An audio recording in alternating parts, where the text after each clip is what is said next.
Dios ha sido muy bueno con este grupo y con todas las personas que se han acercado, porque veo con mucha emoción y mucha felicidad cómo tantas vidas comienzan a ser restauradas por la mano de Dios. Y, y hemos aprendido a entender que si bien vivimos en un mundo complicado, en un mundo difícil, cada uno pues con su cruz y con todo aquello que le toca vivir, con las dificultades del trabajo, del estudio, el día a día, la familia, la economía, todo lo que en últimas preocupa al ser humano. Y nosotros tenemos un gran tesoro en tanto que hemos visto cómo Dios transforma esa realidad. A veces, sin ver que las circunstancias nuestras cambien, el solo hecho de caminar con Dios y experimentarlo produce en nosotros un cambio interior, una metamorfosis interna, una forma de ver la vida diferente, una sensación y una naturaleza que vas comenzando a descubrir y a disfrutar. Y poco a poco vamos comprendiendo que aquellos problemas que solemos ver afuera, exteriores, externos a nosotros, que son circunstanciales, de alguna manera, en la medida en que vamos caminando con Dios, nos percatamos que es como si las circunstancias están conectadas directamente con el mundo interior que nosotros vivimos. Hay un hilo, y no es un hilo delgado. Invisible sí es, pero delgado no. Es un hilo muy grueso que no podemos ver, pero que refleja nuestro exterior, nuestras circunstancias, muchas de las cosas que nosotros estamos viviendo en nuestro interior. Así que una vida conflictuada en el exterior obedece en muchas ocasiones, más de las que nosotros incluso podemos darnos cuenta, a nuestra propia convulsión interna. Y Dios precisamente, cuando caminamos con Él, por amor y misericordia, muchas veces cambia la circunstancia, porque de otra manera no tendría cómo tener nuestra atención. Y lo hace de muchas formas, con un milagro de sanidad, lo hace también a través de una gracia especial, una renovación familiar, el hecho de experimentarlo de manera sensible cuando ni siquiera sabía que Él existía. Y ese primer acercamiento a Dios puede Él tocarnos a través de las circunstancias, de hecho lo hace. La evangelización es conocerlo a través de las circunstancias, porque íntimamente pues todavía a quien estamos evangelizando o cuando fuimos nosotros evangelizados pues no le conocíamos. Pero llega un momento en el que vamos aprendiendo que Dios es menos culpable de todo aquello por lo cual nosotros le culpamos. Y somos tenemos una tendencia a culpar a Dios de todo. Claro, es que es muy fácil culpar a Dios de todo, pues si Él está en todas partes, entonces culparlo de todas las cosas es fácil. Sin embargo, lo que he aprendido en este tiempo de caminar en el Espíritu, y ha sido difícil esta confrontación, es que gran parte de las circunstancias que vivimos son proyecciones o reflejos de cómo estamos en nuestro interior. Entonces, por eso Santiago habla con esa dureza cuando nos refiere a la fe sin obras, ¿cierto? Porque en la medida en que nosotros empecemos a reflejar y a caminar con Dios, esa fe que nos lleva a unirnos a Dios, porque la fe no es solo creer en Dios, sino unirnos a Él, es experimentarlo a Él, experimentar la esfera de su dimensión, de su naturaleza, de su presencia, de su amistad, de su paternidad. Es pues esa filiación que todos podemos experimentar como Él a través del Espíritu Santo, por la cual decimos que somos hijos de Dios. Y esa fe que nos hace caminar como hijos, que nos lleva a experimentar esa esfera, debe sí o sí cambiar muchas circunstancias de nuestra vida, patrones, ciclos que repetimos, deben ser cambiados en tanto caminemos con Él. Entonces observemos cosas que no cambian en nuestra vida y hagamos una pequeña modificación en nuestra oración. Si algo no cambia en tu vida, ves un estancamiento en determinada área, piensa que puedes modificar la manera en que te estás acercando a Dios para solucionar esa circunstancia. Y dile, bueno Dios, yo llevo orando mucho por esta situación, meses, días, años, dependiendo del grado de tolerancia de cada persona, pero el nivel de paciencia y de tolerancia en todos es muy diferente, ¿no? Para algunos orar 2 meses por algo es una eternidad. Para otros más de 2 años ya empieza a ser algo que empieza a afectar la paciencia. Pero Dios conoce el corazón. Sin embargo, entonces preguntémosle a Dios primero. Señor, en mi mundo interior, ¿qué está ayudando a producir esta circunstancia? ¿Qué hay en mi mundo interior que facilita que esta circunstancia se proyecte y yo esté ciclando una y otra vez en esto? Ayúdame a ver esta realidad. Esa oración, soy muy honesto en decirles, no es agradable para la carne. No se siente para nada bien, eso no es agradable. Porque en la medida en que Dios te muestre tu mundo interior, vas a saber que hay cosas, hay incoherencias, hay cosas que dices, que llegas a pensar, pero que por desgracia no haces o no aplicas. Entonces, somos muy dados a engañarnos. ¿A qué me refiero con todo esto? Muchas veces creemos que por pensar de una manera, solo por pensar de una manera, vamos a obtener determinados favores de Dios. Y uno es muy susceptible del engaño, del autoengaño, en tanto creyendo que por pensar de esa manera, esa circunstancia va a cambiar. Pero pocas veces damos paso a la acción o actuamos incoherentemente conforme a eso que pensamos. Pero el solo hecho de pensar de una manera nos da una falsa sensación de seguridad de que estoy haciendo las cosas bien, pero en realidad estoy muy alejado de hacerlo. Estoy completamente engañado. Pero cuando yo le digo al Espíritu que escudriñe mi corazón y refleje aquello que está incoherente en mi pensar, en mi sentir y en mi actuar, porque el actuar es el último paso de la voluntad. La voluntad siempre comienza con un pensamiento, bueno, a veces también por una emoción, ¿ya? Pero por lo general comienza por un pensamiento. A veces puedo sentir algo respecto a algo y cuando siento, pienso respecto a eso, pero después, cuando sienta, independientemente de sentir o pensar, tengo que hacer algo con lo que pienso o con lo que siento, ¿vale? Y muchas veces con lo que pensamos o como hablamos, no somos coherentes en nuestra manera de actuar.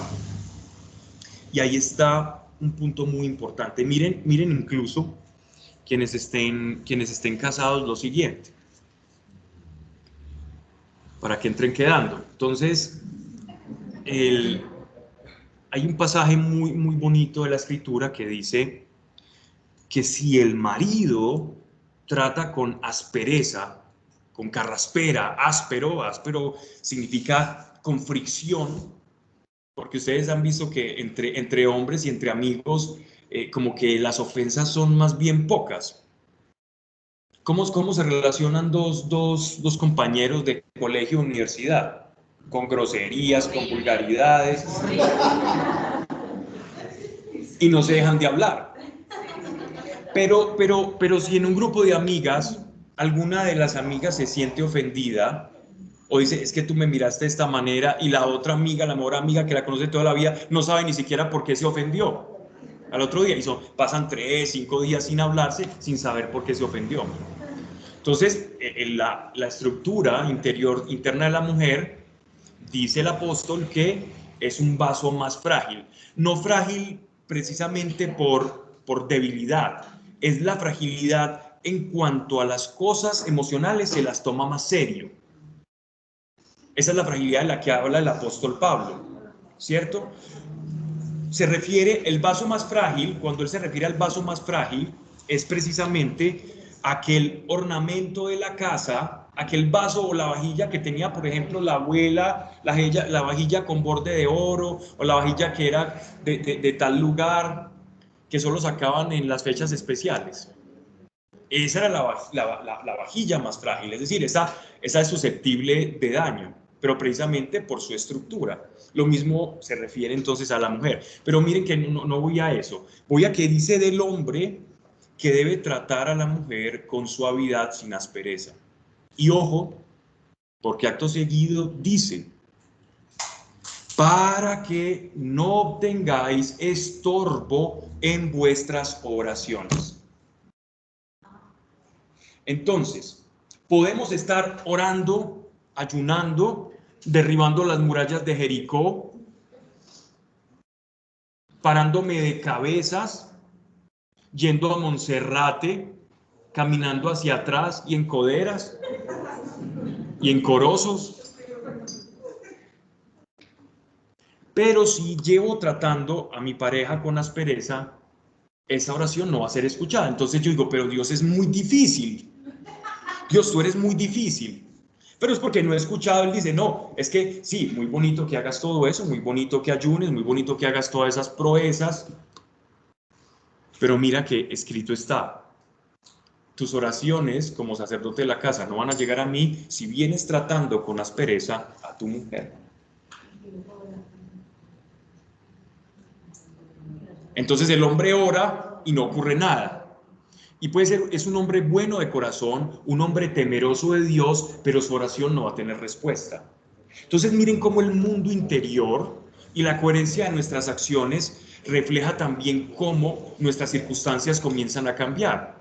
Para que un poco bajemos el nivel de culpar a Dios por todo lo que nos sucede y comencemos a hacer introspección. Pero no estamos solos en esta introspección, porque el Espíritu pone lámpara sobre nuestro mundo interior para reflejar dónde están esas contradicciones que obstaculizan la respuesta y la evidencia de Dios, del Dios de Abraham, del Dios de Isaac y el Dios de Jacob en tu vida. Entonces tengamos eso en cuenta y vamos a orar, ¿vale? Señor Padre, gracias. Gracias por tu amor, por tu presencia, por tu poder. Gracias porque has levantado una generación a la que le has mostrado poder de tu Espíritu Santo, y que levantas con un propósito, y nadie que escucha la palabra que es vida queda vacío, porque oramos por cada semilla que ha sido sembrada, por aquellos que han escuchado, para que fructifique de tal manera que tengas muchos hijos y una familia enorme para poder experimentar tus riquezas que con gusto nos compartes. Dios, ayúdanos a evaluar en nuestro interior qué situación guarda incoherencia entre nuestro sentir, pensar y actuar, para que caminemos libres de estorbo en la oración y de esta manera podamos ver cómo tus promesas se cumplen dentro del orden que tú estableciste. Yo te doy gracias por eso. También gracias por la misericordia y porque no estás esperando a que hagamos cosas para tú hacer, porque tú siempre estás dispuesto. Y en eso estamos, Señor, muy gratificados y te somos muy agradecidos. Que no se diga aquí cosa alguna que no esté de acuerdo a tu voluntad. Señor, tome este lugar, tome a cada persona y conforme a su necesidad, hable al corazón. Amén y amén. Ok, como habíamos hablado, aquí pues entonces Claudia nos va a hacer de proyectora del templo, mientras que aquí en el salón estamos viendo en el proyector la misma imagen, ¿vale? Va a ser difícil coordinarlo, pero igual ella puede ir pasando las imágenes y yo voy explicando. Entonces, Este templo que ven acá, que está rodando en sus imágenes, es lo que se considera el tercer templo de Salomón. ¿Qué pasa o por qué es importante hablar de este templo? Bueno, este es el de Reyes, este en realidad sería el segundo. El tercero, el que estamos viendo en imágenes sería el templo de Salomón, porque el tercero es el que vio Jesús, que fue el que reconstruyó Herodes el Grande. Pero para efectos de lo que vamos a explicar, vale pues la aclaración. Recordemos que en Apocalipsis se nos menciona cómo un ángel viene de un templo celestial ubicado en la Jerusalén de Dios, y este ángel tiene como unos tizones encendidos, unos tizones que son, es decir, como la madera caliente, pero esos tizones a la vez portan incienso, y el incienso son resinas de árboles que son aromáticas. Nos habla entonces, y aquí descubrimos en el Apocalipsis, que el templo es una forma encriptada. Algo encriptado es que está como comprimido, que está escondido, que está cifrado. Cuando yo digo que algo está cifrado es que hay un código implícito en algo. Eso significa que algo está encriptado. Hay un código implícito en un lugar. Resulta que la vida de Israel giraba en torno a su templo. La gran diferencia de Israel frente a todas las naciones es que toda su economía, toda la política, toda la vida de los reyes, de los príncipes, su vida moral y espiritual giraba en torno a esta construcción. Y no en balde, porque esta construcción representa algo muy importante dentro de la vida y el pueblo de Israel. Y es la misma palabra o el mismo nombre, el mismo adjetivo del nombre de nuestro Señor. ¿Recuerdan cómo le decía el profeta que sería llamado Jesucristo? ¿Recuerdan las profecías? ¿Quién me dice algún nombre de Emmanuel? Precisamente. ¿Qué significa Emmanuel? Dios con nosotros. Se ve que han hecho la novena de Emmanuel. Es Dios con nosotros, ¿vale? Y el templo de Israel, que está ubicado en Jerusalén, es la máxima expresión precisamente de Emmanuel, es decir, Dios con nosotros. Dios habita con nosotros. Entonces el templo existe para mostrarle al mundo que Dios habita dentro de la esfera de su pueblo, que Dios habita con el pueblo elegido. Y esto es supremamente importante. ¿Por qué? Porque recuerden lo que les acabo de decir, que el templo es un mensaje encriptado, es decir, tiene un código que cuando nosotros lo abrimos en Apocalipsis, vamos a comprender muchas situaciones y muchas realidades proféticas. Y vamos a empezar por esto. ¿Cómo dicen o qué dicen que es Jesús? Listo, dicen que es Emmanuel, ¿vale? Otro adjetivo con el cual se conoce a nuestro Señor. Empecemos. Ya tenemos uno, Emmanuel, Dios con nosotros. El templo es Dios con nosotros. Cuando Jesús llegó a Israel, cuando en la anunciación María le da el fiat, le da el sí al ángel Gabriel, le da el sí a Dios, que era su emisario, su mensajero, el ángel Gabriel.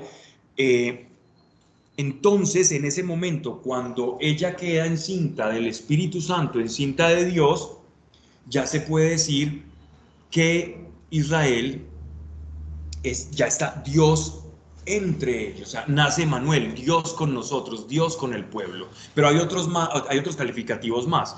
¿Quién me puede decir uno? Hay muchos. Uno, príncipe de paz, perfecto. Otro, hasta que lleguemos al que vamos a utilizar. Mesías, que significa en hebreo Meshiach, que significa ungido, o sea, bañado con aceite para un propósito. Otro.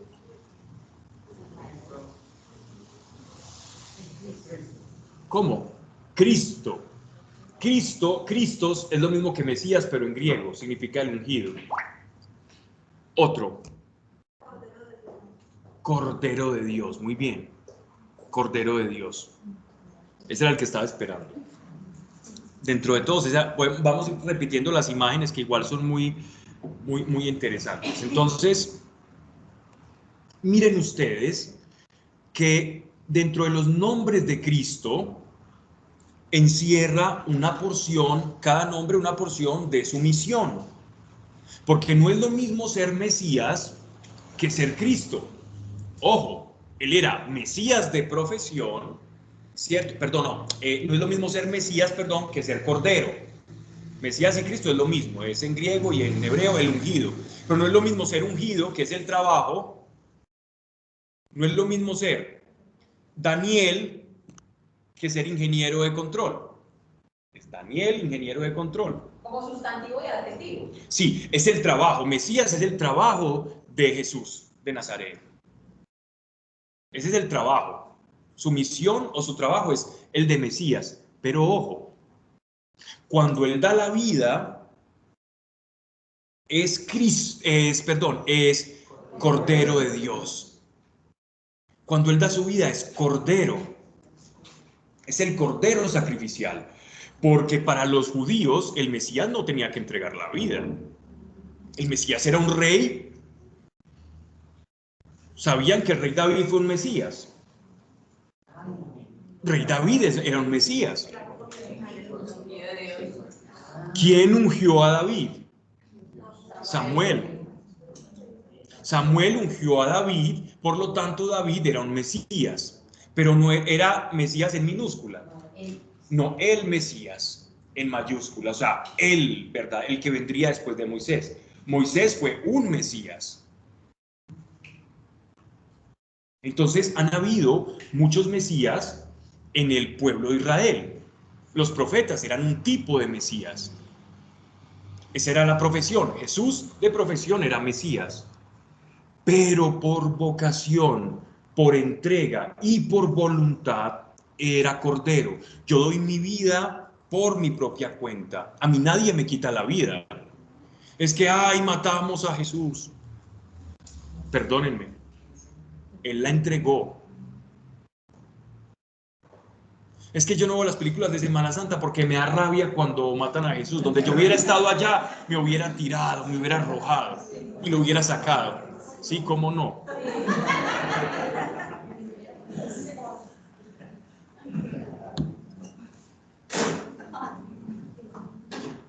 Miren, es muy fácil juzgar cuando ya somos portadores de la gracia, pero entendamos que Jesús fue un símbolo y un signo de contradicción para su época. Mientras todos esperaban un Mesías guerrero, él se presentaba como el príncipe de paz. Mientras esperaban a alguien que los sacara, que los soltara y rompiera la esclavitud del yugo romano, él tomó una moneda y dijo, dale a Dios lo que es de Dios y al César lo que es del César. Y después de ese evento sabemos que Judas prácticamente ya determinó en su corazón, este no es el Mesías que estoy esperando. Y por eso le vendió. Porque Judas era un celote y él quería guerra y él vio, este hombre tiene poder, este hombre va a hacer caer fuego del cielo. Y en vez de caer fuego del cielo, resucitaba a enfermos, perdonaba a las personas, comía con publicanos y no se entrometía en los asuntos del Imperio Romano. La política era demasiado poco para él, era demasiado insignificante para su labor, que era rescatar el corazón del hombre, que hace política. Pero el hombre es más importante que la política. El sábado para los judíos era más sagrado que el mismo hombre, pero Jesús les dice, el hombre es más sagrado que el sábado, porque es que el sábado fue hecho para el hombre. Y si algo es hecho para alguien, significa que el alguien es mayor que ese algo. Entonces él fue un símbolo de contradicción, y como símbolo de contradicción pagó el precio, pero él lo pagó por su propia cuenta, por su propia voluntad. Entonces, vámonos a cómo se origina este templo, porque el templo va hablándonos poco a poco. Al final del video vi que salían 3 recomendaciones. Salía una recomendación del sumo sacerdote y vi la imagen de un sumo sacerdote, de cómo era el tabernáculo y cómo era el templo. Vamos a ver la diferencia entre tabernáculo, primero, segundo, tercer templo y el templo del que nos habla Apocalipsis. ¿Por qué estamos hablando de todo esto? Recuerden que estamos en Apocalipsis, pero si en Apocalipsis nos mencionan el templo de Dios, uno traga entero sin conocer qué es y qué significa, qué lenguaje encriptado hay en toda esta construcción del templo, el de la izquierda, el primero, el del tabernáculo. Entonces no entendemos cuando yo estoy hablando y leyendo y vino un ángel con el del altar de los perfumes.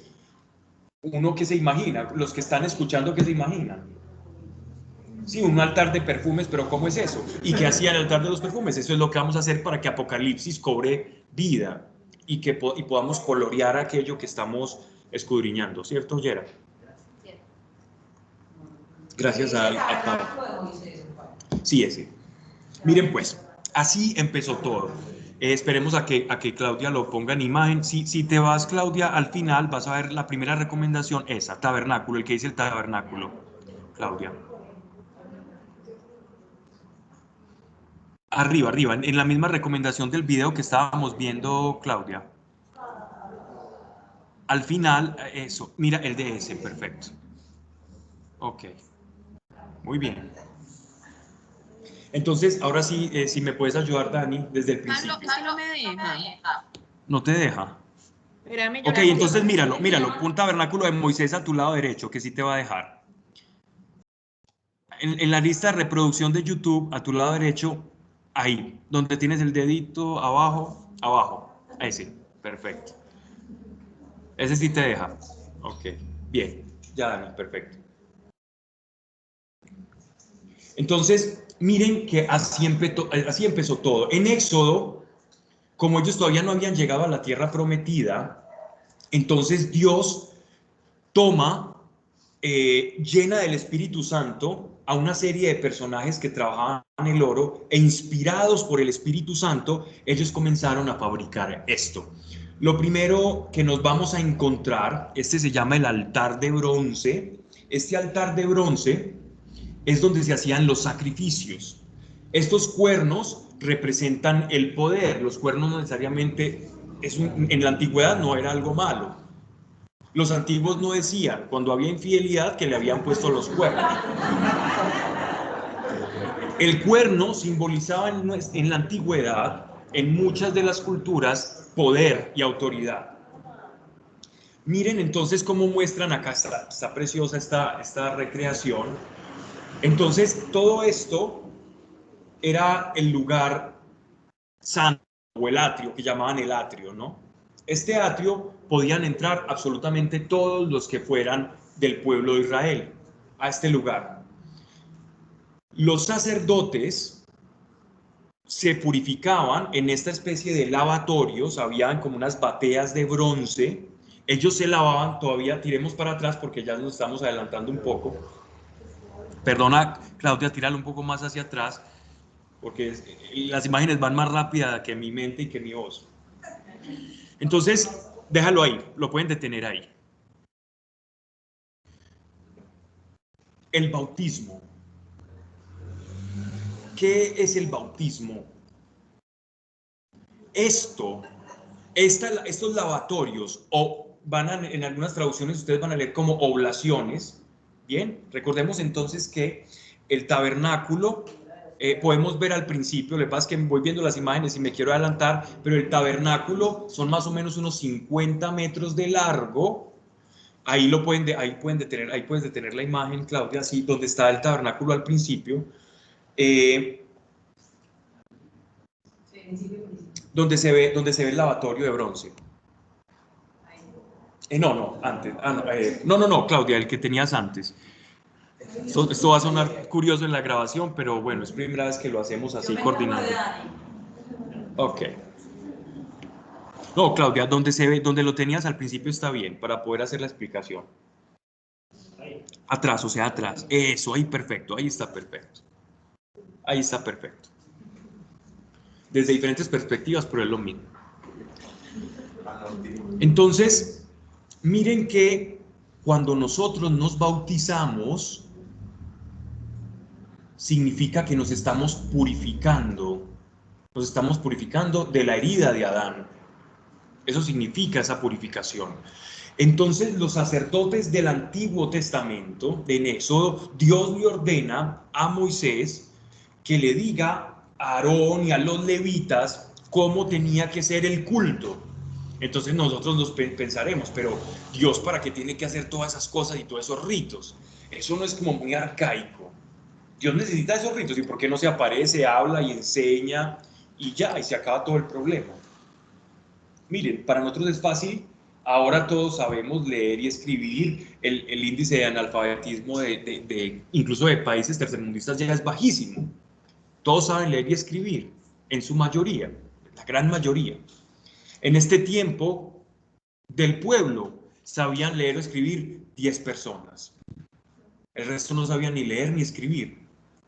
Entonces veamos que el rito es un libro viviente, esto ya lo he expresado anteriormente, pero me sirve traerlo a colación, que va a hablar de realidades futuras, para que nosotros leyendo en retrospectiva, es decir, de adelante hacia atrás, podamos comprender que todo esto que estamos viviendo ahora en el Espíritu Santo, como hijos de Dios en el bautismo, ya había sido anunciado en este libro viviente que se llama Tabernáculo de Moisés. Todo esto ya se había anunciado. Incluso nos anuncia Cristo y su pasión con los colores, el Mesías. Entonces, sigamos entonces aquí con la imagen del templo. Entonces ven el lugar que está ahí, ese lugar que ustedes ven, ese es el lugar santo. Las personas llegaban hasta donde está ese altar de bronce. ¿Ven este altar de bronce acá? Había un sacerdote que recibía a la persona y que llevaba a la persona a ese altar. El animalito para sacrificar. Un cordero. Llevaba un cordero. Ojo, porque este cordero no podría ser cualquier cordero. No podía ser de pelo diferente, tenía que ser del mismo color de pelaje. Y uno dice, pero Dios sí es meticuloso. ¿Por qué? Porque en ese libro vivo nos estaba hablando que el Cordero de Dios, el que iba a ser el Mesías, no podía tener ninguna mancha. ¿Cuál mancha? El pecado. Entonces nos estaba anunciando cómo iba a ser la muerte de Cristo desde hacía mucho tiempo atrás. Entonces el sacerdote hacía el lavatorio de manos,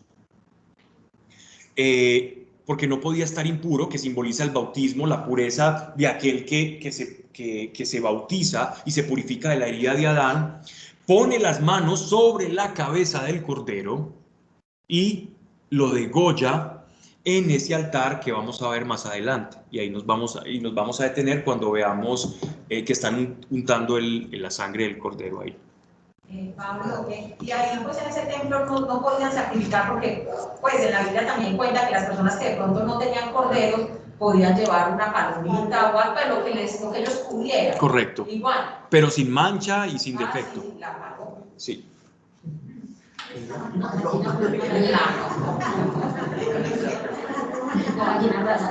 Mire, ahí perfecto. En la imagen donde se ve el altar con los cuernos de bronce, Claudia, la podemos detener. Miren entonces cómo en ese altar de bronce, ese altar de bronce tenía una especie de parrilla, donde una vez degollado el cordero, y ojo, porque este cordero, aparte de que era puro, a este cordero no se le podía tocar la parte del nervio femoral, porque Dios ya había anunciado a Jacob que esa parte no se le podía tocar. Y por eso mismo a Jesús en la cruz no le rompieron, no le quebraron los huesos de sus rodillas, porque él en todo tenía que reflejar y manifestar que este libro que Dios había anunciado se iba a cumplir, y que en él esto que se había anunciado de manera encriptada. ¿Por qué encriptada? Encriptada para nosotros no, Para nosotros el Espíritu Santo y el advenimiento de Jesús, cuando Él vino a este mundo, Jesús nos desencriptó esto que para los judíos era un código. Ellos repetían el código y de esa manera, repitiendo ese código, se perpetuó de generación en generación hasta que nos llega a nosotros. Y bajo la luz del Espíritu Santo y la acción de Jesucristo como Mesías, este código se nos abre de par en par y nosotros comprendemos. Ya entendemos entonces por qué el sacrificio de los animales, que era lo que nos estaba anunciando. ¿Vale? Y cobra vida. Entonces aquí subían al cordero, le cortaban en ciertos tajos de carne y una porción de esa carne le pertenecía al sacerdote. Porque el sacerdote, según la ley de Moisés, según Dios le había ordenado, el sacerdote levita no tenía porción de tierra. Ellos no tenían tierra para labrar. Los sacerdotes de Israel, ellos no tenían una porción de tierra, por lo tanto no tenían ganancia. Entonces, ¿de qué vivían los sacerdotes? Vivían de hacer todo eso, porque esto era todo el día. ¿Saben de dónde viene la palabra hecatombe?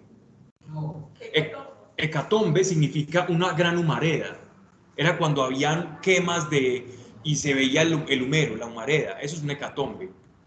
La hecatombe que se producía por todo, imagínense todas las personas llevando su cordero para ser sacrificado, el trabajo de los sacerdotes. Todo el pueblo de Israel llevando sus pecados. ¿Específico de la semana o cualquier día? Habían varios días y uno específicamente al año donde prácticamente eran días enteros de quema de corderos y los sacerdotes no tenían descanso. El oficio de sacerdote era más duro incluso que el oficio de una persona que labrara la tierra. Primero porque tenían que conservar su corazón puro y eso ya es muy trabajoso. Es tan trabajoso es que las reglas monásticas, por ejemplo allá en Montecassino, de la regla de San Benito y los monasterios, dicen, Dios mío, si nos dedicamos a las cosas del mundo, difícilmente vamos a poder pulir nuestro interior y ahí es que nacen pues los monasterios. Y le preguntas a un monje después de 10 años, bueno, ya estamos muy pulidos, y te va a mirar esa y nos falta mucho, ¿no? Entonces, imagínense, los sacerdotes tenían que cuidar y lidiar con todo esto, con consejería, también enseñaban. Los sacerdotes también se encargaban de enseñar, escribir. Entonces, aprendían la Torá para transmitirla oralmente y enseñarla. Y aparte de todo, tenían que desmontar este tabernáculo, porque esto era como una tienda viviente, como el circo de los hermanos Gasca, que va de un lugar a otro.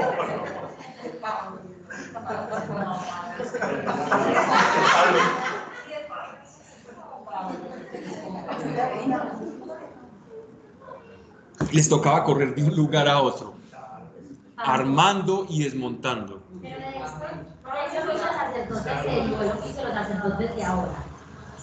Tiene mucha relación, sí. Guardan mucha proporción del levirato, de los levitas, sí. Del sacerdocio católico se toman muchos elementos, muchos del levítico, del sacerdote levita, muchos, hasta la indumentaria. Vamos a ver incluso ahorita, más adelante, cómo de su indumentaria se relaciona. Pero los corderos se sacrificaban todos los días, una vez al año. Habían varias ocasiones, varias festividades, y no solamente corderos, también habían cereales que se quemaban y que se ofrecían a Dios. Pero eso era diferente. Ese es el día de Kippur. Solo había un tabernáculo, solamente uno. Para todo Israel. Todo Israel estaba por lo menos obligado una vez al año en la Pascua. ¿Cierto? En la Pascua, en el Yom Kippur o el año del perdón, así se llama, en ir y ofrecer un cordero. Saben que el Espíritu Santo, precisamente, el día de Pentecostés son Pentecost, significa Penta, 50 días después de la Pascua. 50 días después de Pascua. Por eso es que en Pentecostés, cuando Pedro predicó, él pudo convertir a muchas personas por el poder del Espíritu Santo, porque todos tenían que venir de todas partes del mundo a celebrar la Pascua, por lo menos una vez al año, y hacer ese sacrificio para perdón de sus pecados. Y es más, no le llamaban perdón de los pecados, le llamaban expiación de los pecados. ¿Qué significa la palabra expiación? Pasar por alto. Eso es como cuando uno tiene una afrenta a su madre o a su padre y y de todas formas te hace el almuerzo o te hace el desayuno, pero dice, después arreglamos. Que las cosas parecen como, quedan como una especie de tensa calma. Más o menos eso es lo que significa la expiación. Es una tensa calma, una tensión entre Dios y el hombre, pero no se ha producido el perdón. En la casta sacerdotal levítica, ¿todavía hay personas con descendientes o esas se perdió? Que entendía que se había perdido. Hay muchos que adhieren, que conservan el linaje. ¿Por qué? Sí, claro. Leví, pero no de la casta sacerdotal. Si son de la tribu de Leví, pueden ser sacerdotes. De hecho, hay personas acreditadas como levitas. Y mire que Pablo, aún después de la diáspora, él dice que es de la tribu de Benjamín. ¿Pero por qué? Porque la diáspora fue una diáspora lejana y cercana. Entonces, la diáspora cercana conservaba y sabía a qué linaje pertenecía. Y ellos son muy serios en guardar a qué linaje pertenecen. Entonces, en esos momentos, los levitas no se perdieron. Existen familias que se saben descendientes de Leví. Sabrá uno si es verdad o no, pero se sabe. Sí, claro. Pero ya pues obviamente la gente fue su propio levita. Sí, no, en esos momentos no tendría validez. No tendría validez, claro, porque el libro ya se abrió, el código ya nos dice ya qué es lo que significa. Bien, entonces... Pero si ellos no creen en Jesús. Entonces, hablando de judíos, ¿qué pasa? Ese levirato sería ineficaz. No hay templo tampoco. Y no hay templo para hacerlo. Levita sin templo, recordemos, levita sin templo no tiene sentido, porque toda la vida religiosa y espiritual de Jerusalén giraba en torno al templo. Sí lo reconstruyeron 3 veces más. 3 veces lo destruyeron. Ahora, porque hay una mezquita. Y si derrumban esa mezquita es una tercera guerra mundial.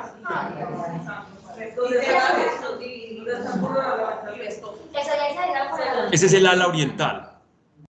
Hay una porción del ala occidental y oriental, pero hay unos estudios, y son muy recientes, que posiblemente sitúan el templo un poco más hacia el sur, de donde creemos que era el templo actualmente, donde se había creído. Y posiblemente eso que llaman el Muro de los Lamentos es parte del Palacio de Antonia, donde estaba Herodes, donde estaba Poncio Pilato y los procuradores romanos.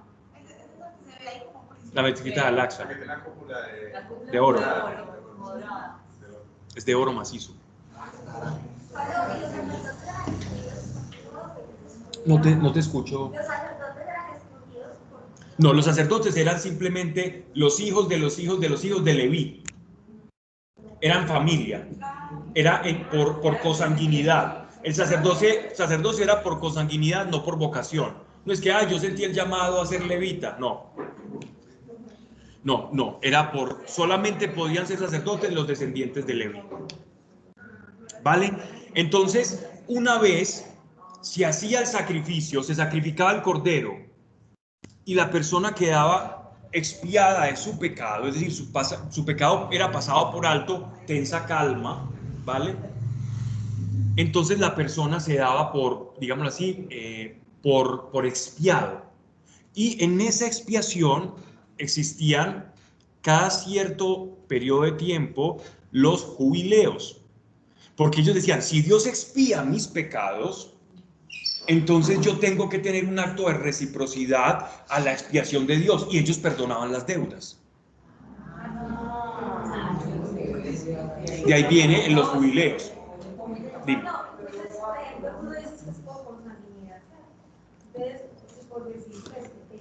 Por decir algo, sale uno que se cree a la oveja negra de la familia. Entonces ahí que también queda sacerdote y todo.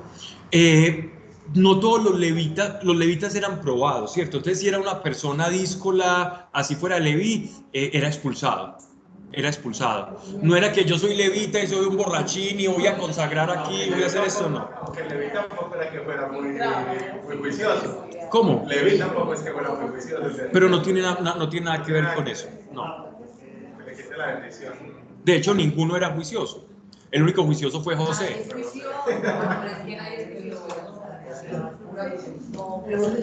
Bien, José fue el más bueno de todos los hermanos y Jesús viene de Judá, no de José. Uno diría, debería venir del más bueno, no. Y en la dinastía de Jesús hay una ramera. En la genealogía de Jesús hay una prostituta y hay una mujer que no es judía que se llama Ruth. Y hay una mujer prostituta que les ayudó a los espías cuando entraron a las murallas de Jericó que se llama Rahab. Para que nadie pueda decir absolutamente nada y para que la gracia y la gloria de Dios sea mayormente, digamos así, como experimentada y visualizada. Bien. Nos estamos desviando un poco, pero vale la pena. Bien, entonces cuando terminaba esta expiación, ellos solían entonces perdonar las deudas porque se sabían perdonados, ¿vale? Sigamos, entonces ya hasta ahí llegaba la participación de la persona, de todas las demás tribus. Ellos se quedaban orando y cantando. Y alrededor del tabernáculo hacían tiendas. Son tiendas de campaña, carpas. Estas carpas o estas tiendas son las que fabricaba el apóstol Pablo. Pablo fabricaba este tipo de tiendas y por eso dice que no, que nadie diga que yo le pedí algo, antes yo me pago como mis cosas para que nadie pueda decir nada de mí. Aún teniendo derecho, él dice, yo aún teniendo derecho, porque escrito está que el buey al menos le da alimento, ¿cierto? Le dan alimento. Yo, para que nadie piense mal del evangelio que predico, fabrico carpas y con eso sostengo. Y esas carpas se las vendían a todos los que venían a celebrar la Pascua y pernoctaban o acampaban en los alrededores del templo. Porque para poder llegar, todos llegaban de todas partes del mundo y querían llegar ya con ese sol y con ese tiempo a llevar su cordero rápido para que lo inmolaran, ¿cierto? Entonces imagínense unas filas tremendas de personas, pero todos en un fervor y en unanimidad, ¿vale? Entonces podemos proseguir con el video, claro. Son utensilios, había una pala, habían palas para poder meter el cordero, sacar la carne, son instrumentos, es la sangre que se untaba después del rito, es la sangre de Jesucristo en la cruz. Y ahora vamos a ver, esto es todo lo que conocemos como el atrio.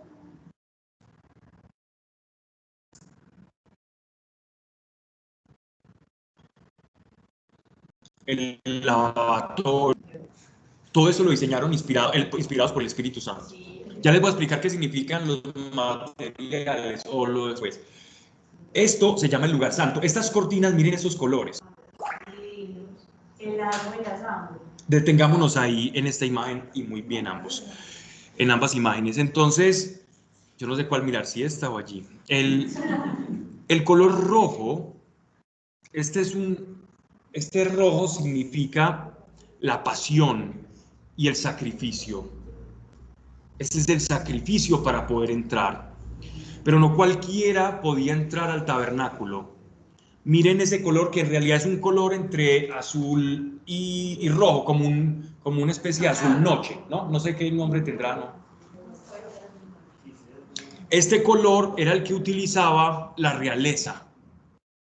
Entonces solamente... Sí, pero era tirando azul. Entonces este púrpura o este azul era un rey con pasión, es decir, un rey y la pasión solamente puede ingresar y nos está anunciando la muerte y la realeza de Jesucristo. Quien va a morir es el rey. ¿Ven estos panes que están ahí? Estos son panes sin levadura. Esa se llama la mesa de los panes. ¿Saben cuántos panes habían ahí?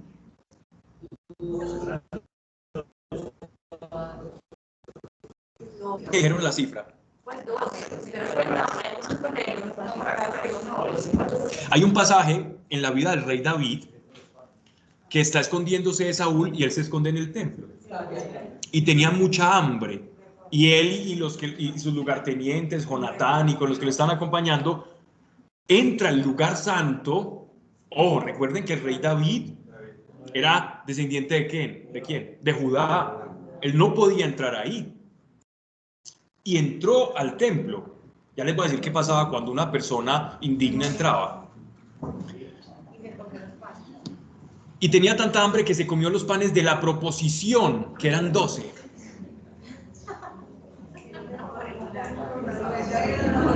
Esto es Esto es un sacrilegio. Y este texto lo utiliza nuestro Señor cuando le hablaban a él de violentar el sábado. Entonces él dice, no está escrito que David, el rey, el Mesías, cuando sintió hambre fue y tomó los panes de allá, mostrándole la grandeza de la misión y el propósito de Dios. ¿Y por qué 12? Miren qué cifra tan interesante. 12 panes, 12 tribus, 12 apóstoles, 12.000 sellados y otros 12.000 sellados que son multiplicados entre sí 144.000, los que habla el Apocalipsis.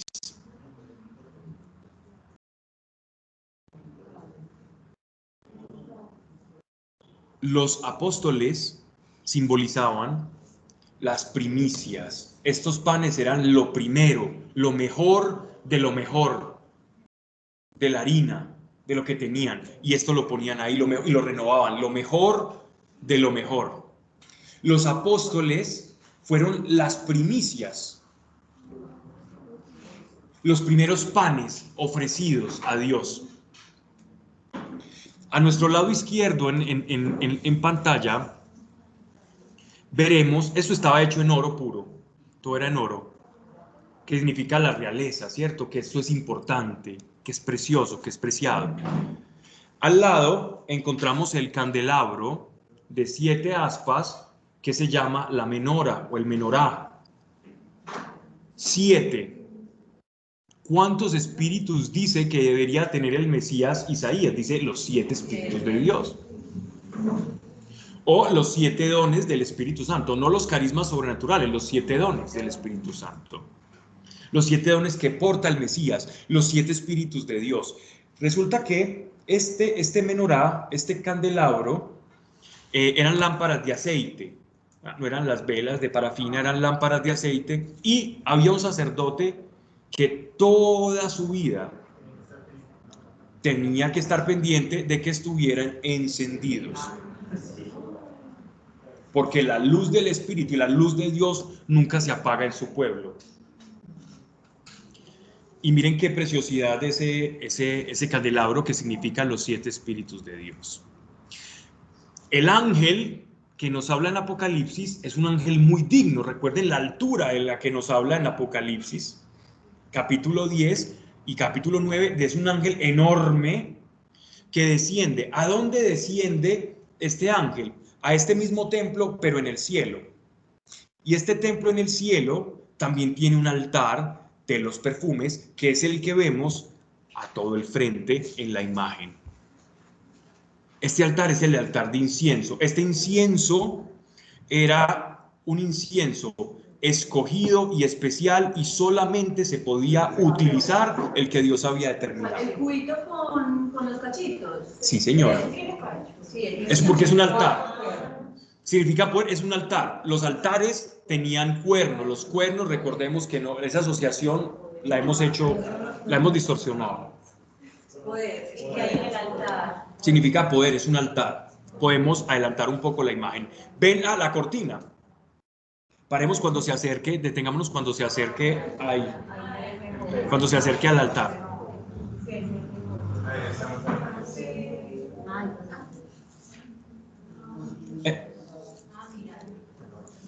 Ahí nos están mostrando la menorá, gracias Paola, la menorá. Miren que la menorá tenía como si fuera emulando un cedro, ¿no?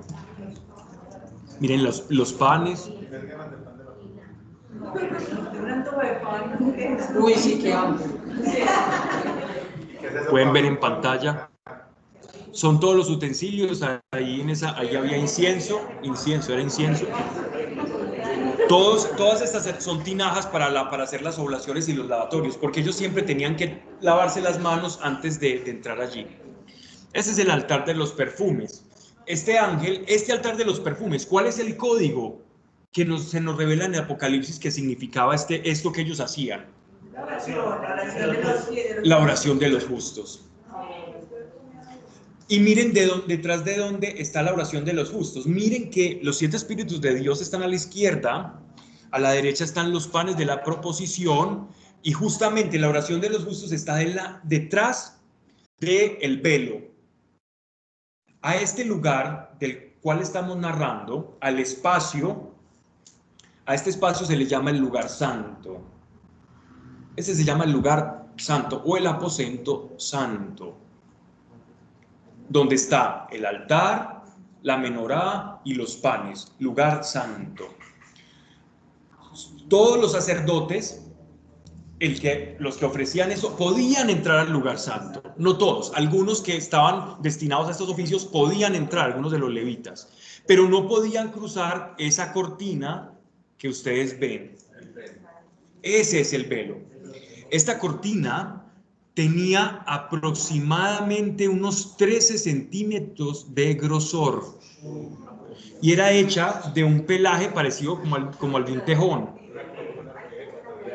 Y era este tejido, al igual que el del techo del tabernáculo, este tejido que también tenía los colores blanco, ese color como entre violeta y azul, y el rojo, toda la techumbre del tabernáculo. Tenía unos 13 centímetros de grosor entrelazado. O sea, esto no era una cortinilla cualquiera que se pudiera rasgar. Era gruesísimo. ¿Por qué hago énfasis en esto?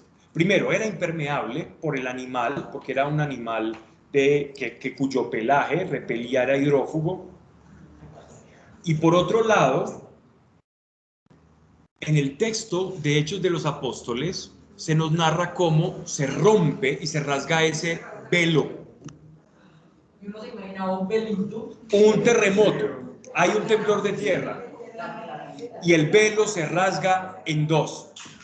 ¿Cómo por un terremoto se puede rasgar un velo de 13 centímetros?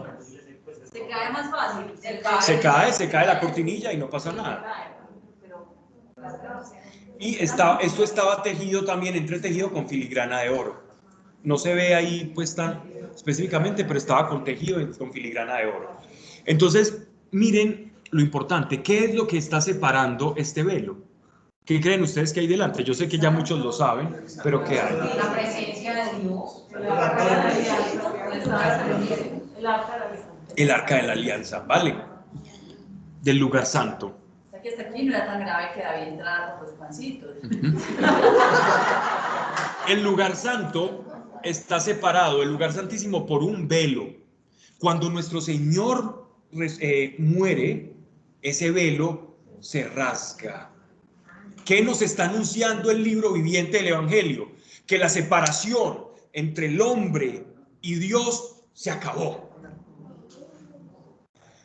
Miren que precisamente, detengámoslo ahí en el arca. Miren una cosa bien significativa.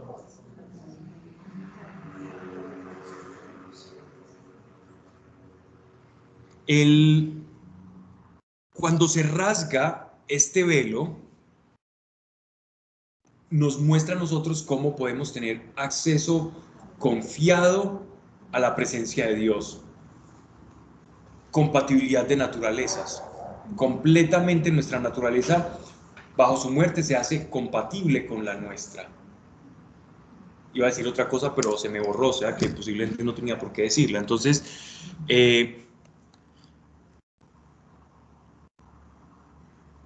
continuemos al lugar santísimo entonces. Sigamos con el...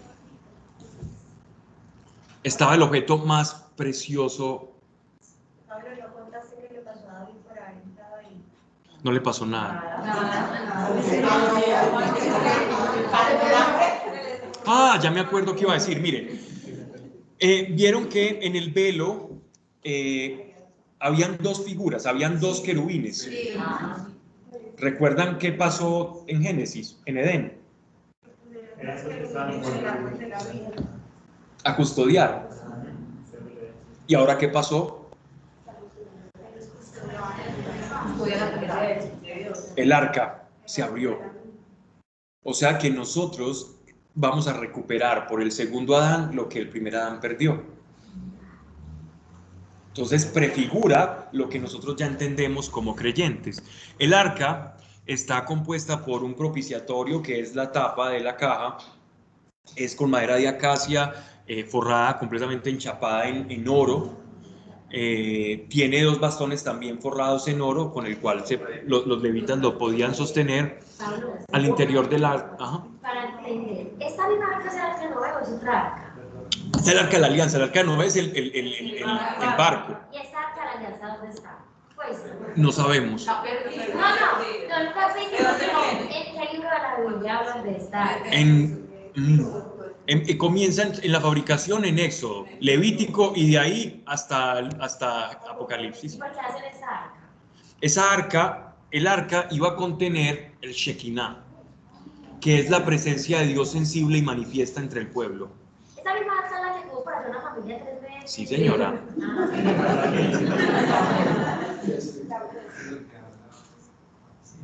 Y que si uno estaba impuro y la tocaba, se moría o le daban salpullidos y se enfermaba. A alguien se le cayó por no dejarla caer, la tocó. Era muy serio lo que había en el...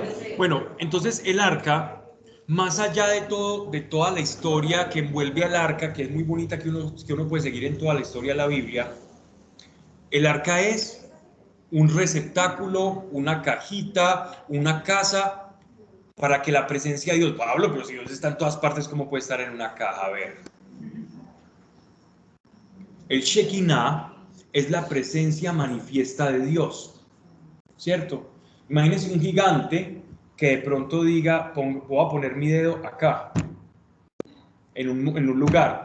Es eso, es una manifestación del Dios omnipotente, pero donde está haciendo un énfasis en especial. No es que la caja contuviera per se la presencia de Dios, que es infinita, no tiene sentido, pero sí había una manifestación especial de la presencia de Dios, sensible a todos, sensible.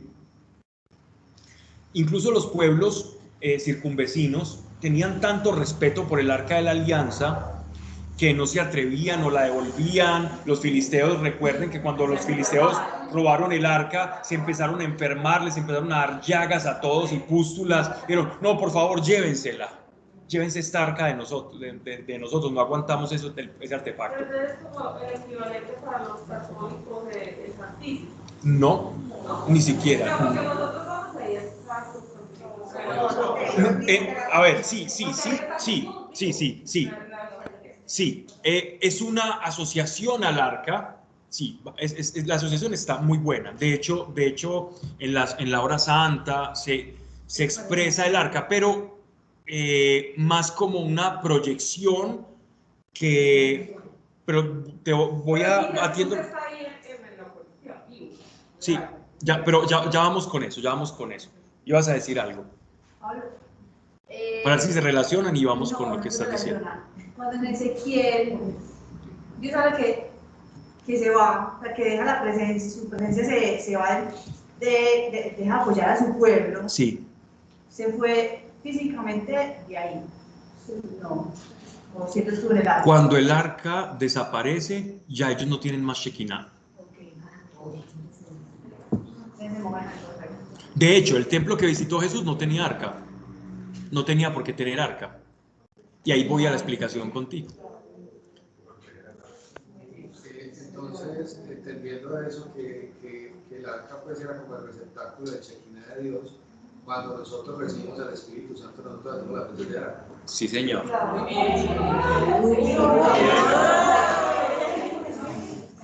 Sí, señor.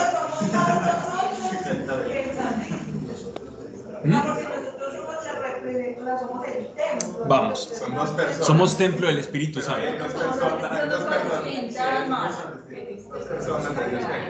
Ojo, pero está bien.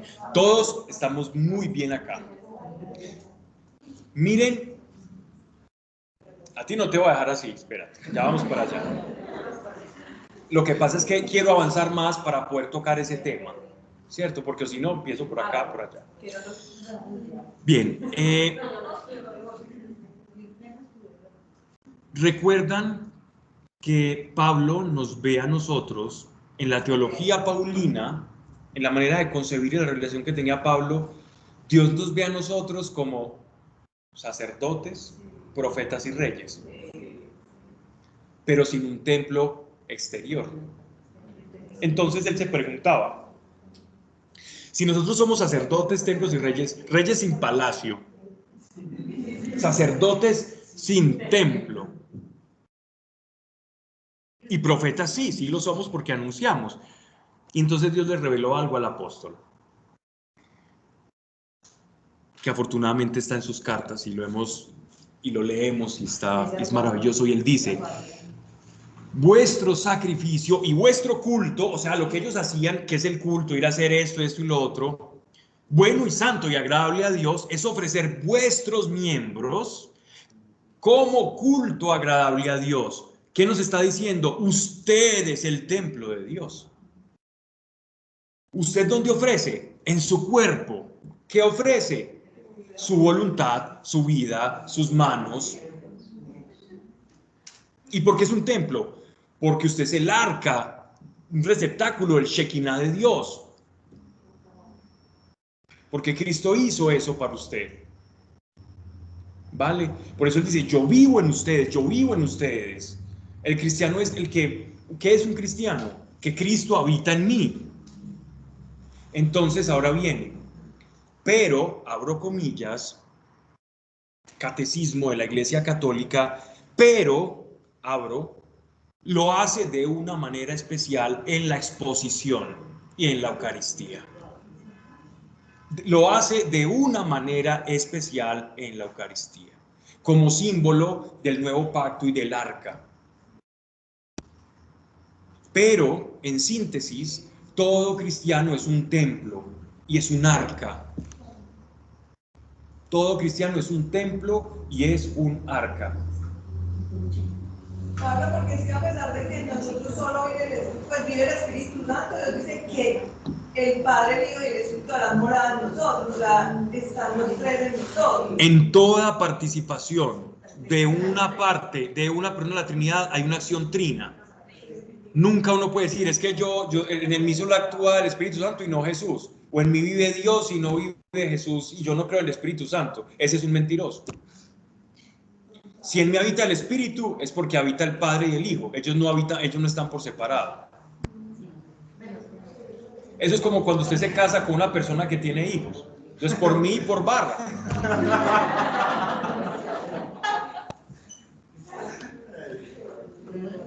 Perdonen los ejemplos tan burdos, pero de algo ilustran, pues. Bien. ¿Qué hay en el interior del arca? ¿Qué hay? Está la vara de Aarón, hermano de Moisés, sumo sacerdote, que de hecho solamente el sumo sacerdote, uno de los sacerdotes levitas, que es el sumo sacerdote, por el cual tiene el sacerdocio arónico, solo había uno, podía entrar a este lugar. Solamente uno. Y oraba después de ese año, una vez al año sí podía entrar, entraba una vez al año a entregarle esos perfumes, esas oraciones a Dios para que se aceptaran. ¿Y cómo se representaba eso? Con el incienso. O sea, el incienso que estaba para la entrada. Él presentaba las oraciones de los justos y la hecatombe. Y ellos, y toda esa humareda de los sacrificios era como una manera de que todos los sacrificios fueron aceptados. No había más. El sumo sacerdote. ¿Y quién es nuestro sumo sacerdote? Jesús. Él es el que abrió la puerta. Pueden haber muchos santos, pueden haber muchos profetas, pueden haber muchos ángeles, y ninguno tiene la autoridad y el derecho, ninguno partió el velo, ninguno fue el puente, el único fue Jesucristo. No, es que yo creo mucho en San Miguel Arcángel, pero es que yo con Jesús, pues sí, muy bonito, pero no, olvídese. Que ni San Miguel ni los querubines, ellos estaban con la espada así. Fue Jesús el que les dijo: me les baja la espada y me los dejan entrar a todos. Pablo, antes, pues, no sé si habló ahí un tema que de pronto sea extenso. Antes del arca, Melquisedec, que decían que era el sumo sacerdote, y después dicen que Jesús desciende de la orden de Melquisedec. No sé si de pronto... Ok, en la carta a los Hebreos, el autor nos habla de que Jesús es el sumo sacerdote de la misma orden que Melquisedec. Cuando Abraham Si nos vamos un poquito del tema, pero bueno. Recuerden en Génesis que Abraham tiene una guerra en la conquista de Canaán contra 5 reyes, unos reyesuelos que gobernaban Canaán. Y en medio de esas escaramuzas ya existía una ciudad que se llama Jerusalén. Jerusalén no es una ciudad por antonomasia judía o israelita, no, ya existía, era una ciudad cananea que ya existía. Igual que Jericó. Jericó era una ciudad que ya existía. Salem, Jerusalén, ciudad de paz. La ciudad del pan o casa del pan es Betelem, que es Belén.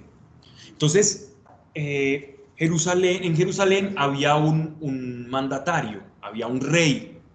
Este rey, en la antigüedad los reyes eran reyes y sacerdotes. O sea, el rey era como un dios, o un sacerdote, o el intermediario entre los dioses. Y resulta que en Génesis nos dice que Abraham, que es el padre de la fe, se encuentra con el rey de Salem, que se llama Melquisedec. De hecho, si la etimología del nombre de Melquisedec es Melech en hebreo significa rey, Sadoc es santo, es como rey de paz, rey de santidad. Y este Melquisedec, o Melquisedec, como lo conocemos en castellano,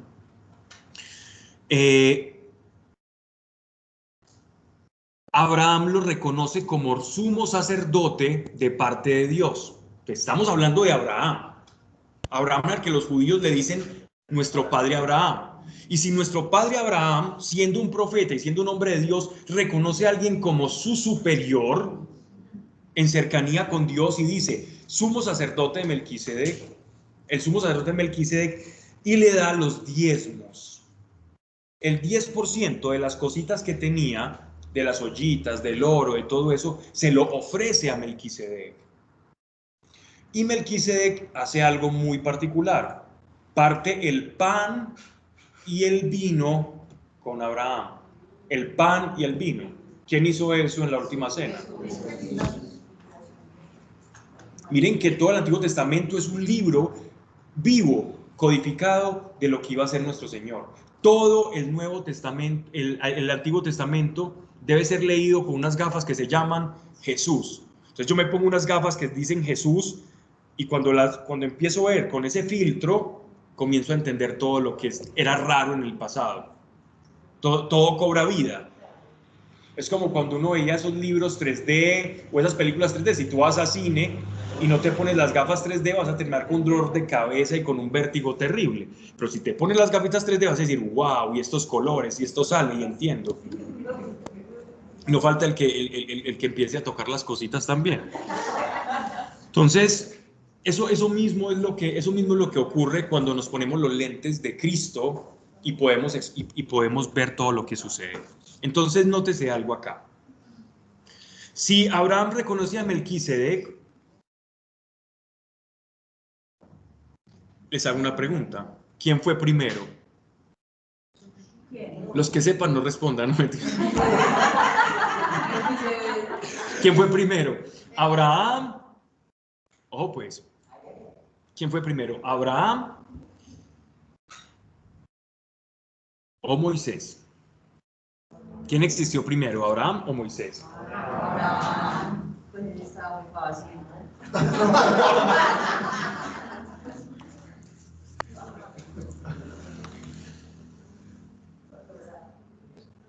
Bien. ¿Qué fue primero? ¿La ley o Abraham? Abraham. ¿Quién fue primero? ¿Leví o Abraham? Abraham. Ok. ¿De dónde vienen los sacerdotes? De Leví. Entonces Abraham, ¿por qué reconoce a Melquisedec como sacerdote si ni siquiera había nacido su tataranieto? Revelación de Dios.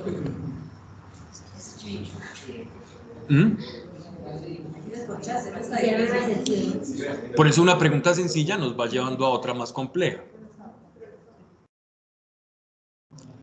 Abraham era profeta, era un hombre de Dios y sabía quién tenía delante. Les digo pistas de quién podría ser Melquisedec, ¿cierto? Porque algunos dicen que era una cristofanía, es decir, una manifestación de Cristo atemporal antes del tiempo, porque Él existe, Él tiene preexistencia. Otros, los judíos, en algunos comentarios a la Torá, ellos ven a Melquisedec como Sem, uno de los hijos de Noé, que era prediluviano y fue guardado del diluvio y era de aquellos que todavía en su genética podían vivir hasta más de 500 años. Y él todavía conservaba la ley de Noé, o sea, una ley consuetudinaria a través de la costumbre y de la tradición oral. Y él y Abraham lo reconoció como su patriarca. Y desde eso desaparece de nuestra vista a Melquisedec, ¿cierto? Entonces, esa enigmática figura Melquisedec, sabemos que es un hombre con mucha autoridad. Y no tiene, y este es el punto que toca Pablo en la carta a los Hebreos, no tiene linaje cosanguíneo, es decir, no es sacerdote por cosanguinidad, porque soy hijo de Leví. Soy sacerdote porque Dios quiso y punto. Soy sacerdote porque Dios me nombró sacerdote. Y si Abraham lo reconoció y ustedes son los hijos de Abraham, pues, ¿qué esperan? ¿Cierto? Entonces, como Jesús, porque uno de los ataques a nuestro Señor Jesucristo era, venga, los judíos, pero este no es sacerdote de nada. Ustedes porque dicen que Jesús es sacerdote, si él no viene de la tribu de Leví. Entonces el apóstol Pablo les dice, señores, lo siento. ¿Y quién nombró a Melquisedec como sacerdote? Pues les digo que este Jesús que ustedes crucificaron es de la misma orden de Melquisedec. Entonces ahí está la revelación que tuvo el apóstol Pablo, ¿cierto? Entonces ese es como el punto, ¿no? Miren que es muy precioso ver cómo todo esto comienza a cobrar vida. ¿Cuál era tu pregunta? No, ya quedó suficiente. Ok, bien. Ok. Tenemos unos 10 minuticos más o menos, 5 minutos. Bien, ¿qué había entonces en el Arca de la Alianza? En el Arca de la Alianza estaba la vara de Aarón, como sumo sacerdote, también estaba las tablas de los 10 mandamientos, y ¿quién más sabe qué había? El maná. Pablo, ¿eso tiene alguna relación con lo que es el Padre, el Hijo y el Espíritu? Esas tres cosas. Hay algunos acercamientos teológicos que han insinuado eso. No muchos, pero hay algunos que han insinuado que es la Trinidad, que es una relación trina. Hay otros, por ejemplo, que ven la ley, ¿cierto? Que es los 10 mandamientos, ven la providencia de Dios, el recordatorio que es el maná, y por otro lado ven como el rito o el culto que significa la vara de Aarón. Pero miren algo bien curioso, porque recordemos, vamos a ponernos los lentes de Cristo. ¿Quién cumplió toda la ley? ¿Quién fue sacerdote perfecto? ¿Quién dio de comer a la multiplicación de los panes y de los peces? ¿Quién dice que Él es el maná del cielo? Por lo tanto, a quien estaba prefigurando el Arca de la Alianza era nada más y nada menos que a nuestro Señor Jesucristo. Entonces, el Arca de la Alianza tendría sentido hoy día con lo que nosotros sabemos, más allá de un objeto de veneración, ¿cierto? Pero sabemos que el Arca de la Alianza era un libro, era un código, no era un objeto. Seguramente si lo encuentran, es el objeto. No lo dicen incluso ateos, arqueólogos que no creen en Dios ni nada. Dicen que es el objeto más valioso de la humanidad. No son los tenis del primer campeonato que ganó Michael Jordan. No. El objeto más valioso de la humanidad, en consenso arqueológico de evaluadores, es el Arca de la Alianza. De ahí salió la famosa película ochentera Indiana Jones y en busca del arca perdida. Hay muchas personas hasta la fecha buscando. Hay testimonios de personas que dicen que la han encontrado, que la han visto, pero muy posiblemente de existir está en túneles subterráneos.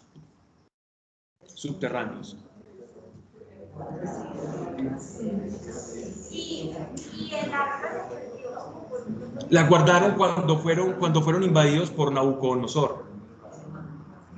Ellos la escondieron por túneles subterráneos, unos túneles que se construyeron, ya han encontrado varios de esos túneles, y por esos túneles llevaban y guardaban todos los objetos santos para que no entraran en sacrilegio. Pero porque nosotros vemos, por ejemplo, en los últimos textos, que no mencionan el arca se nos desaparece de la escritura, pero sí se nos mencionan otros utensilios. Eso sí se los alcanzaron a robar, pero el arca está guardada, está custodiada. Si llegase a aparecer, sería un incentivo muy grande para que los judíos comenzaran, que ya lo tienen todo listo, la reconstrucción del tercer templo de Salomón. Y cuando eso pase, ya vamos a leer en Apocalipsis que el anticristo ha de sentarse en el templo. Entonces todo va de la mano, una reconstrucción del templo, un personaje que va a firmar un tratado de paz en Jerusalén, y todo el mundo va a pensar, wow, qué hombre tan bueno, habla de paz, pero por el contrario va a ocurrir. Pero para nosotros los creyentes sabemos que el arca como tal es la presencia de Dios y es Cristo. Para nosotros ya no tendría el mismo sentido que tendría para ellos. Entonces, sería un signo. Sí, Importante. este templo, este tabernáculo, lo estamos viendo, todas estas imágenes que hemos presentado, es en su fase más primitiva, cuando era un tabernáculo viajero. Puedes ya correr el video. Pablo, antes de que digas, si aparece el arca, desmiente todas las religiones ahí mismo. Pues, ahí mismo caen falsas todas las otras religiones. Pues, falsas. No necesariamente. Miren cómo se ve ahí el contenido de la...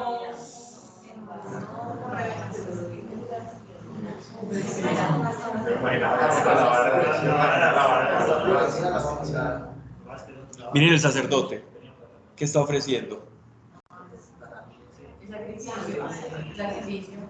La sangre en el propiciatorio. La sangre del cordero inmolado en el propiciatorio. ¿Saben qué ocurrió? Cuando nuestro Señor derramó su sangre en la cruz del Calvario, estaba haciendo eso. Por eso muchos afirman que donde murió Jesucristo, debajo está el arca. Muchos afirman que el arca de la alianza está escondida debajo de donde murió nuestro Señor y su sangre fue vertida al propiciatorio. Y cuando eso ocurrió, cuando la sangre de Cristo fue vertida, fue cuando ocurrió el terremoto y se rasgó el velo. A mí me encanta esa teoría. Pablo, pero no lo digas ya, pues, como, pues, no se lo pueden tocar ahí, pues ya no lo hubieran... La primera parte... Es que no se sabe exactamente de dónde murió nuestro Señor. Todos los guías turísticos que le digan, aquí murió, el que le diga, aquí fue, es un mentiroso. Ellos van a decir, aquí fue posiblemente la casa de la Natividad y hay una capilla. Aquí posible, pero hay como 5 casas de la Natividad.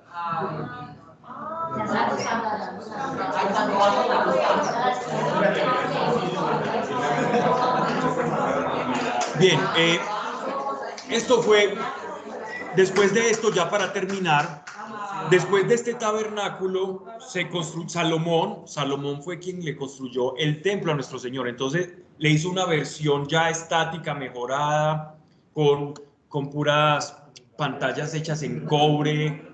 Fue una cosa espectacular, porque David le quiso construir templo al Señor y Dios le dijo, tú no lo harás, lo hará un hijo tuyo. Y Salomón fue el que construyó el templo, por eso se llama el templo de Salomón. Es la perfección de este templo. Después de este templo fue semidestruido ya por los asirios y después por los babilonios, sobre todo por los babilonios. Los asirios no alcanzaron a entrar a Jerusalén, pero los babilonios sí lo destruyeron. Y después, cuando vuelven por esa coalición medo-persa y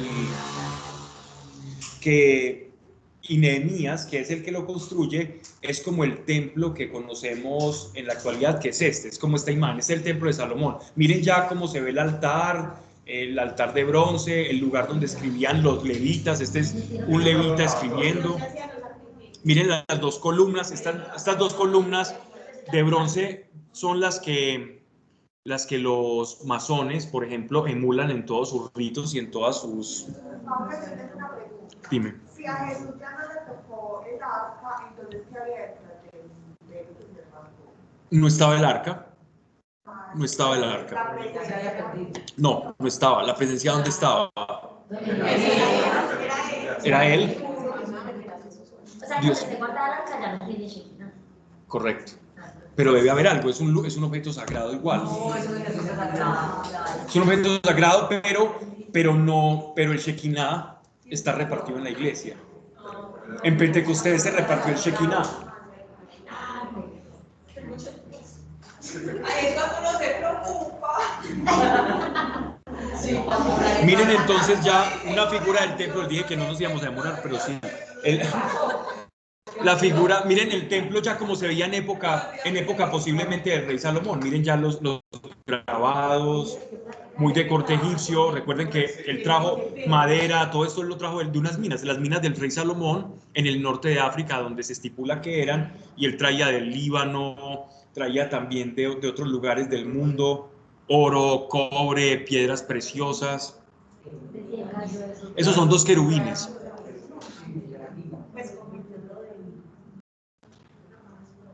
Todo era de los mejores acabados. Y lamentablemente, esto tan precioso, el mismo rey Salomón que lo construyó comenzó por quedar bien con la reina de Saba y con algunas de sus mujeres extranjeras, comenzó a meter ídolos, los dioses de esas comunidades, y pecó grandemente en contra del Señor. Y esto que hizo él, lo hicieron muchos más reyes de Israel. Y eso fue lo que se robaron después cuando llegaron a... Miren esto tan precioso. Miren, por ejemplo, el ingreso al templo. Hay un pasaje en el Nuevo Testamento donde está Jesús caminando en Jerusalén y que todos mirando el templo se maravillan y dicen, wow, el de Herodes era más maravilloso que el de Salomón en cierto punto.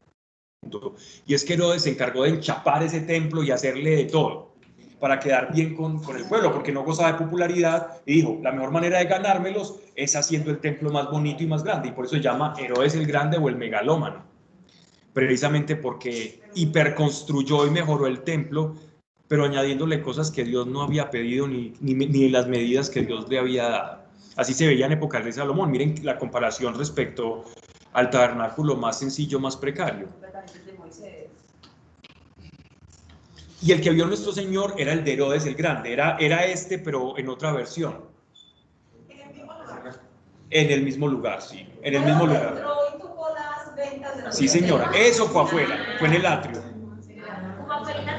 Sí, habían ventorrillos de la gente, el que llegaba a la Pascua y no tenía el cordero, viajeros que no tenían un cordero para viajar, lo compraban y después iban a ofrecer un animal tuerto, un animal cojo, malherido, enfermo. El levita no lo aceptaba, o habían levitas corruptos en ese tiempo, por eso es que nuestro Señor se enoja. La ira, bueno, por eso dice él, en atención a una profecía, el celo por tu casa me consume. Es decir, están violando este libro viviente que va a hablar incluso de lo que yo voy a hacer por ellos. Mira que él dice que lo puede destruir los 3 días, que son las cosas que más nos ofreció a ellos. Claro, que y él dice, no, pues esos tardaron, claro. Pero miren lo que ellos entendieron después cuando llegó el Espíritu Santo, pero se estaba refiriendo ¿a qué? A su cuerpo, o sea que el templo era él. Exacto. El templo era él. Dirá, ustedes ven esto, pueden destruir este templo y yo lo levantaré en 3 días, porque él sabía que él era el templo, eso era pura piedra sobre piedra, y ni siquiera estaba el arca. O sea, Dios con nosotros, miren que Jesús fue al templo precisamente porque él era el Shekinah que llegó a visitarlos. El Shekinah se posesionó en el templo, pero cuando el Shekinah llegó al templo, vio que estaba lleno de ladrones. Entonces, ¿cómo iba a haber una expiación para estos sinvergüenzas ladrones que no estaban honrando la palabra de Dios? Lo otro es el atuendo del levita, simplemente lo resumo. Un hombre, una indumentaria de blanco con un pectoral con 12 piedras preciosas que representaban cada tribu de Israel, 12 piedras preciosas, y una tiara de oro que decía santidad de Dios o posesión de Dios. Esos eran los sacerdotes. Entonces, esta introducción muy escueta, muy caricaturesca, muy tranquila, pero nos va a servir a nosotros para que cuando en adelante vamos leyendo Apocalipsis y veamos el altar de los perfumes, el templo medía esto, y entonces había una gran Jerusalén con un templo, ya nos acordemos de todo esto y se nos haga mucho más fácil de leer, ¿vale? Esa es la indumentaria de los sacerdotes. Bueno, esa es la que están viendo en pantalla.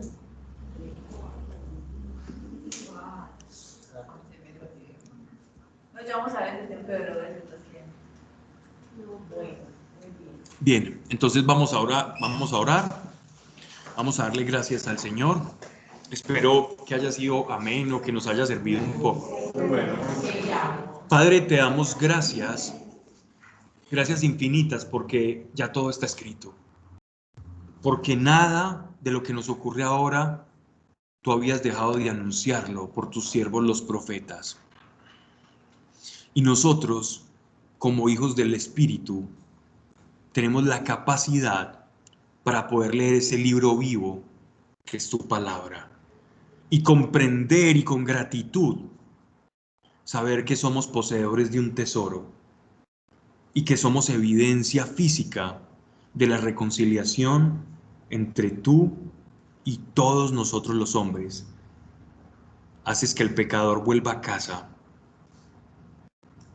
Haces que lo que no era posible, era incompatible, ahora lo sea, por ese precio precioso. Señor, haznos como nos conviene, ayúdanos a hacer como nos conviene, como nos has recomendado a través de tu apóstol, y que nosotros podamos ser un templo vivo y que podamos ofrecer nuestro sacrificio, que es nuestro pensamiento y la renovación de nuestra mente, para que como sacrificio vivo y santo, reformándonos y transformándonos a través de tu palabra, podamos ser un buen receptáculo, un buen recipiente de tu presencia y poder extender esa presencia de la cual somos partícipes y la cual habita en nosotros, extenderla a los demás y que ellos puedan experimentarte también, así como nosotros te gozamos en la fe. Gracias, Señor, y lleve en paz a cada persona que ha escuchado y que escuchará esto, Señor. Amén.